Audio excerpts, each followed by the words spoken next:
जय सिया राम। सब सुख लाए तुम्हारी सरना, तुम रक्षक काहू को डरना। ईश्वर की जब कृपा होती है तो कठिन से कठिन कार्य भी आसान लगने लगता है, और नहीं तो फिर बनते काम को बिगड़ते देर नहीं लगती। कोई ना कोई ऐसा सहायक मिल जाता है, कोई ना कोई ऐसा रास्ता मिल जाता है कि काम संवर जाता है, और ये सब ईश्वर की कृपा से ही होता है। जैसी हो भवितव्यता तैसे मिला ही सहाय।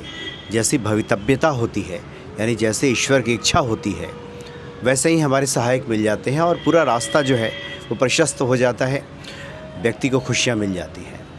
बाबा नीम करौली जी महाराज का एक बहुत ही अलौकिक प्रसंग है, जिसको आप सुनेंगे तो समझेंगे कि जब बाबा कृपा करते हैं, हनुमान जी की जब दया दृष्टि अपने भक्तों पर होती है तो किस प्रकार से काम बनने लगता है, रास्ता खुलने लगता है, मार्ग प्रशस्त हो जाता है, कोई कठिनाई कोई परेशानी फिर नहीं होती।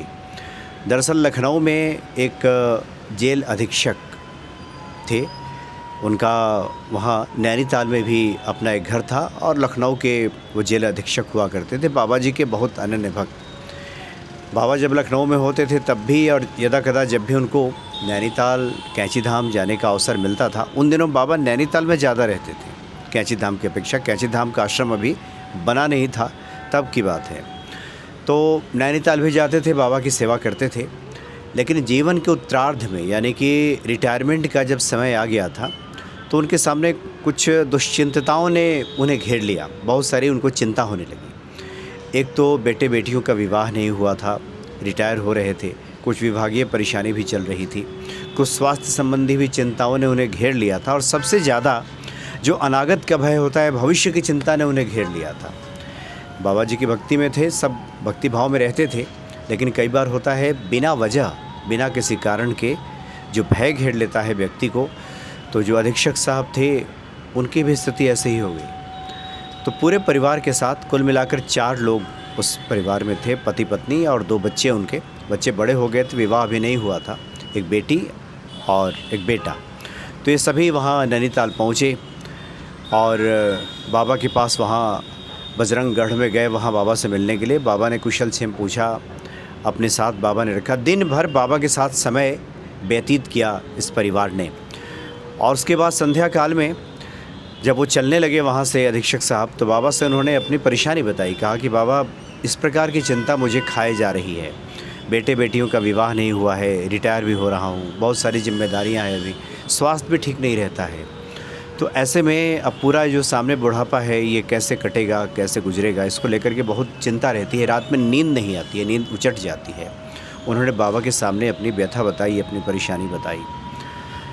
बाबा ने कुछ देर ध्यान से सुना और कहा कि तुम चिंता मत करो, निश्चिंत रहो, सब ठीक हो जाएगा। ऐसा करना, जाकर भंडारा करा देना। क्योंकि अलग अलग लोगों को बाबा अलग अलग बातें बताया करते थे, कि जिसका जिसमें कल्याण छिपा है वो बातें बताते थे। तो इन्होंने कहा कि जाओ भंडारा करा देना। तो अधीक्षक साहब वहाँ से चले तो ज़रूर, लेकिन मन में बात आई, कहाँ भंडारा कराएंगे, किस जगह होगा। मतलब एक रूपरेखा बन नहीं रही थी उनकी कि कहाँ पे भंडारा कराएं। फिर वहाँ लखनऊ जाएंगे तो कब कराएंगे, बड़े पोस्ट पे हैं, तो फिर उस प्रकार की मतलब कई तरह की बातें उनके मन में आ रही थी, कैसे कराएंगे, कैसे संभव होगा। बाबा ने कह तो दिया है, यानी कुल मिलाकर कहें तो कोई योजना बन नहीं रही थी कि वो भंडारा कराएंगे। बहुत बार होता है कि संत महात्मा सुनने के बाद कुछ उपाय बता भी दिया जाए, तभी व्यक्ति के मन में आलस्य और प्रमाद रहता है, और जिसकी वजह से वो व्यक्ति उपाय भी नहीं करता। तो बाबा ने कह तो दिया था कि भंडारा कराना, लेकिन अधीक्षक साहब के मन में इस प्रकार की कोई योजना बन ही नहीं पा रही थी। सुना तो उन्होंने अवश्य, लेकिन चिंता बनी हुई थी कि बाबा ने भंडारा के लिए कहा है, अब भंडारा कब कराएं, पता नहीं भंडारे से भी होगा कि नहीं होगा। मतलब कई तरह की बातें उनके मन में आ रही थी। और इस प्रकार से वो अपने घर लौट आए, जहाँ पे नैनीताल में उनका घर था। और लगभग 7 साढ़े 7 बजे खाना वगैरह सब तैयार हो गया था। 4 लोगों का खाना बना था, जो 4 लोग घर में रहते थे। खाना खाने के पहले दरअसल ये लोग बाहर निकले कुछ टहलने के लिए। कुछ आगे बढ़े थे तो उनकी बेटी ने देखा कि बाबा जी कुछ लोगों के साथ राजभवन की तरफ जा रहे हैं। राजभवन वहाँ ऊंचाई पे है नैनीताल में, राजभवन की तरफ जा रहे हैं बाबा।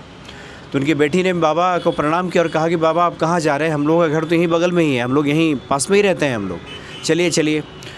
तो तब तक ये लोग भी पहुँच गए, अधीक्षक साहब, उनकी पत्नी और बेटा, सब लोग पहुँच गए। तो वो लड़की कहने लगी कि चलिए बाबा हमारे घर चलिए, हमारे यहाँ भोजन कीजिए, आज तक आप आए नहीं हैं। लेकिन इधर अधीक्षक साहब को लगा कि भोजन तो घर में तैयार हो गया है और बाबा जो हैं 20 लोगों के साथ हैं, अब इतने लोगों का भोजन कैसे होगा। तो अधीक्षक साहब ने बेटी से कहा कि देखो बेटी, हम लोग दिन भर तो बाबा के साथ ही थे, बाबा भी थक गए होंगे, इन्हें जाने दो। चूँकि अधीक्षक साहब को लग रहा था कि अब इतने लोग आएंगे तो फिर भोजन पानी की व्यवस्था कैसे होगी, आवभगत कैसे होगी, मन में इस तरह की बातें आ रही थी। और दिन भर तो समय बिताया ही बाबा के पास, ये भी भाव था। लेकिन बाबा बोल पड़े कि नहीं नहीं, चलो चलो हम तुम्हारे घर चलते हैं, इतना नज़दीक है तो चलो चलो तुम्हारे घर चलते हैं। और बाबा इस प्रकार से उनके घर पे आ गए और आते ही कहते हैं कि चलो अब हम लोगों को खाना खिलाओ। अब तो बड़ी परेशानी अधीक्षक साहब के सामने हुई कि अब 20 लोग के साथ बाबा आए हैं और अपने यानी 21 लोग, और इधर 4 लोग पहले से हैं, 25 लोग हैं और खाना बना है 4 लोगों का। लेकिन अधीक्षक साहब की जो पत्नी थी बाबा की महिमा से बहुत परिचित थी, बहुत दृढ़ विश्वास था कि बाबा ने ऐसे ऐसे कार्य किए हैं, पानी को दूध में तब्दील कर दिया है, पानी से घी बना दिया है। बहुत सारे इस तरह के किस्से उन्होंने पहले सुन रखा था बाबा के बारे में, इसलिए उनको चिंता नहीं हुई। पत्नी के साथ किचन में गए, उन्होंने कहा कि अब आप चिंता मत कीजिए। कढ़ाई का ढक्कन उठाकर देखा गया तो सिर्फ 4 लोगों के लिए सब्जी थी, जो कि उतनी ही बनी थी। पत्नी ने कहा कोई बात नहीं, आटा तो गूँथ लेंगे, पूरियाँ बनाते हैं, बाबा को सब्जी पूरी खिलाते हैं और ये ढक करके ही ले जाइए जहाँ खाना परोसना होगा, ढक्कन हटाइएगा नहीं और सब हो जाएगा। पत्नी को इतना भरोसा था, इतनी उम्मीद थी और यही हुआ भी।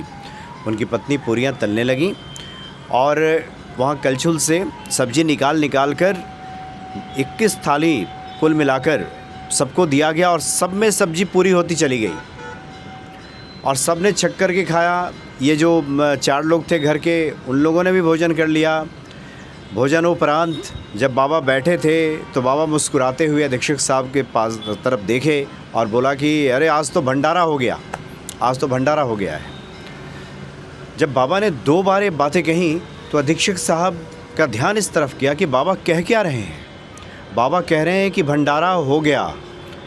जो भंडारा कराने की बात बाबा ने कही थी और अधीक्षक साहब इसको टाल रहे थे, लग रहा था कि कब कराएंगे कब नहीं कराएंगे। तो भवितव्यता, जैसी हो भवितव्यता तैसी मिला ही सहाय, चूँकि काम बनना था, बाबा का आशीर्वाद फलित हो रहा था, तो बाबा ने स्वयं इस प्रकार की व्यवस्था कर दी। भंडारे का भी इंतज़ाम हो गया। बहुत लोग परेशान रहते हैं पूजा पाठ को लेकर के, व्यवस्था को लेकर के, लेकिन ईश्वर कृपा होती है तो सब व्यवस्था भी हो जाती है, सब कार्य भी पूरा हो जाता है। तो अधीक्षक साहब का जो भंडारा है बाबा ने ही करा दिया। 20-21 लोगों के साथ बाबा पहुंच करके वहां बाबा ने भोजन किया। अब इससे बड़ी बात क्या हो सकती है कि जिसके भंडारे में स्वयं बाबा नीप करोली जी महाराज पहुंच जाएं और वहां पे भंडारा पूरा हो जाए, इससे बड़ी बात तो कुछ हो ही नहीं सकती है। तो इस प्रकार से जब ईश्वर कृपा करते हैं तो भक्तों की व्यवस्था खुद संभाल लेते हैं, फिर भक्तों को कुछ करना नहीं होता। वैसे ही सहायक मिलने लगते हैं, वैसे ही जीवन में अनुकूलता आने लगती है, और नहीं तो फिर ठीक प्रतिकूलताएं बढ़ने लगती हैं। हर मोड़ पे लगता है कि परेशानी बढ़ रही है, हर जगह लगता है कि ये कार्य पूरा होगा कि नहीं होगा।